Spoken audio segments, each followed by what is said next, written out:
कारवां TV, हर पल आपके 60 होते जाओ।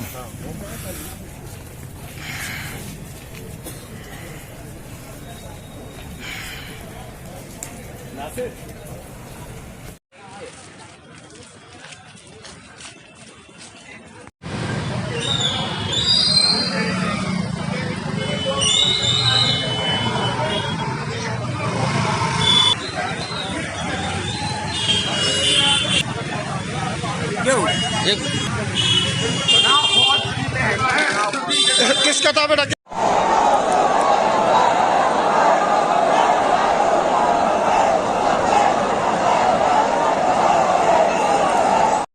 भैया आईडी ऊपर कर लो। चिंटू मौलाना साहब क्या कहेंगे? नमाज पढ़ने जा रहे हैं, उसका जेल भरो आंदोलन है आपका। मजबूर कर दिया है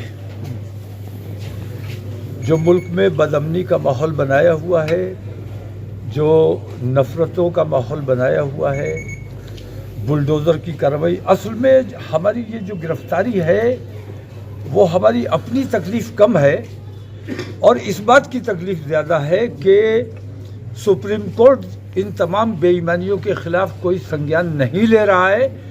बुलडोज़र की कार्रवाई हो जाती है, सुप्रीम कोर्ट की जिम्मेदारी है। कहीं किसी ने अपराध किया है तो उसको गिरफ्तार कीजिए। उसकी बिल्डिंग ने कोई अपराध नहीं किया है, मदरसे ने, मस्जिद ने कोई अपराध नहीं किया है, मामला कोर्ट में जाना चाहिए।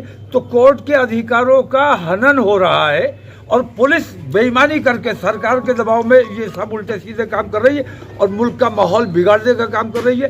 पुलिस और बजरंग दल और शिवसेना मिलकर हमारे देश को बर्बाद कर देना चाहते हैं। हम इस बेईमानी के खिलाफ अब रुकने वाले नहीं हैं। हमने आज ये आंदोलन बरेली से शुरू कर रहे हैं और इस आंदोलन को हम इंशाल्लाह मुल्कगीर पैमाने पर चलाने। प्रशासन का कहना है कि वो इस्लामिया में आपको एकत्र नहीं होने दिया जाएगा। हल्द्वानी में बवाल किसने कराया? धामी अगर पागल हो गया, बुलडोजर तुम हमारे घर पे चला दोगे, हम अंधे और बहरे बने बैठे रहेंगे? अब किसी बुलडोजर को बर्दाश्त नहीं किया जाएगा। सुप्रीम कोर्ट अगर संज्ञान नहीं ले रहा है तो हम अपनी हिफाजत खुद करेंगे।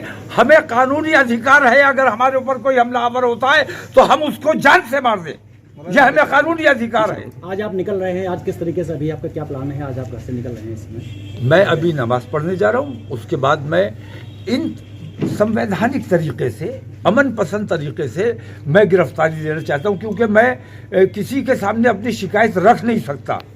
मैं मजबूर हूँ। जो जिनके सामने शिकायत रखनी चाहिए वो हिंदुस्तान के सबसे बड़े बेईमान है नरेंद्र मोदी। आज़ाद हिंदुस्तान का सबसे बड़ा झूठा और मक्कार प्रधानमंत्री है। ऐसे प्रधानमंत्री को कोई ज्ञापन नहीं दिया जाएगा और ऐसी सरकार की मौजूदगी में हमें आज़ाद रहने का कोई अधिकार नहीं है।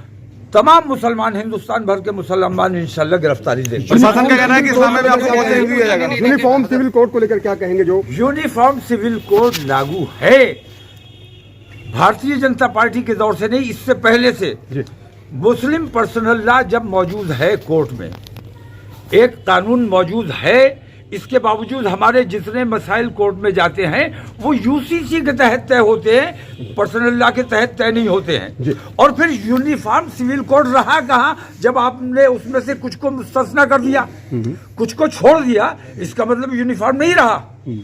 तो ये बेईमानी हो रही है। ये तमाम चीजें सिर्फ मुसलमानों को सताने, दबाने और परेशान करने के लिए। मैं ये कहता हूँ, इन तमाम लोगों को मंदिरों से कोई मोहब्बत नहीं है, मंदिरों से मोहब्बत रही है। असल में मुसलमानों को तकलीफ पहुंचाना है। अगर वाकई तुम मंदिरों से मोहब्बत करते हो, ज्ञानव्यापी मैं छोड़ने को तैयार हूं, दस्तबरदार होने को तैयार हूं। चलो पहले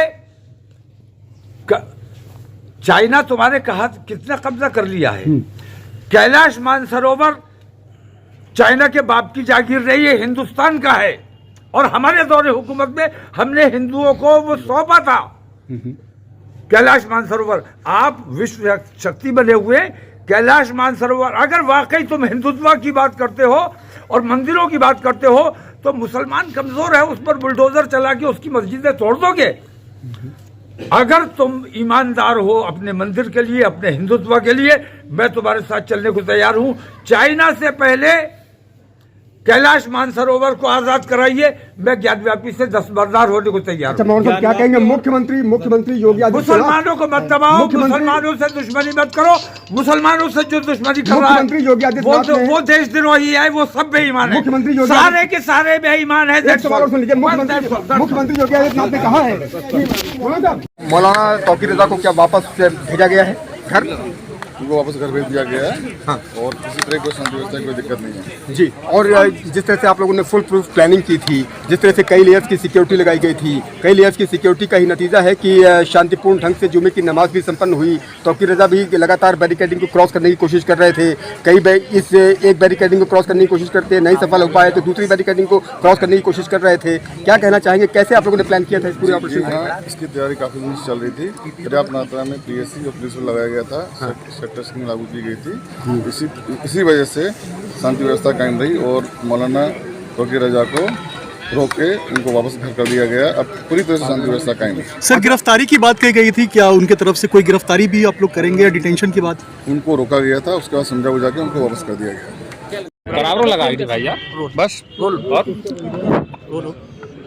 ठीक है। सर जानना चाहेंगे, चल गए पथराव हुआ है, कुछ मारपीट भी की गई है, क्या मामला, पुलिस क्या कार्रवाई करेगी? सभी कार्यक्रम शांतिपूर्ण तरीके से संपन्न हो चुका था और कुछ लोग लौट रहे थे। उस वक्त कुछ अराजक तत्वों के बीच और जो लौट रहे थे 2-3 लड़के, उनके बीच में कोई झगड़ा हुआ है और उसको लेकर के मारपीट हुई थी। उसमें पुलिस ने तत्काल मौके पर पहुंचकर स्थिति को संभाला है, तैनात कर दिया गया है। जो लोगों ने भी ये खुरापात की है उनके खिलाफ कार्रवाई की जा रही है, मुकदमा लिखकर वैधानिक कार्रवाई कराई जा रही है। तैनात है, अभी स्थिति नियंत्रण में है, मौके पे फोर्स मौजूद है और सभी जगह पे निकट है। सर, कुछ लोगों की चोटें भी आई हैं क्या? की अपील करेंगे सर? सभी लोगों से हम यही अपील करेंगे कि किसी तरीके की अफवाह पे विश्वास मत करिए और अगर जिसने भी खुरापात की है, जो अराजक तत्व है, उनके खिलाफ सख्ती से कार्रवाई की जाएगी। सर, कुछ लोगों की चोटें भी आई हैं क्या, घायल? 3 लड़कों के बीच में झगड़ा बताया जा रहा है और उसमें उनको मामूली चोटें आई है, उनका मेडिकल कराया जा रहा है। मुकदमा लिख के सख्ती से कार्रवाई कराई। ठीक, थैंक यू। कहना उचित नहीं है, लेकिन ये है कि जिसने भी पत्थर मारा है उसके बारे में अभी तो हम FIR करवा रहे हैं, अरेस्टिंग दे के जाएगी और बाद में पुलिस इंक्वायरी करके। सर, आज मौलाना साहब ने प्रदर्शन किया है, किस तरह की, क्या उन्हें गिरफ्तार किया गया था, क्या किया है? आप लोगों ने देखा किसी को गिरफ्तार किया गया है? नहीं किया। लोग आए, नमाज पढ़े, प्रेस ब्रीफ की, अपने अपने घर गए। अब हम लोग सामतगंज जाएंगे। Thank you sir.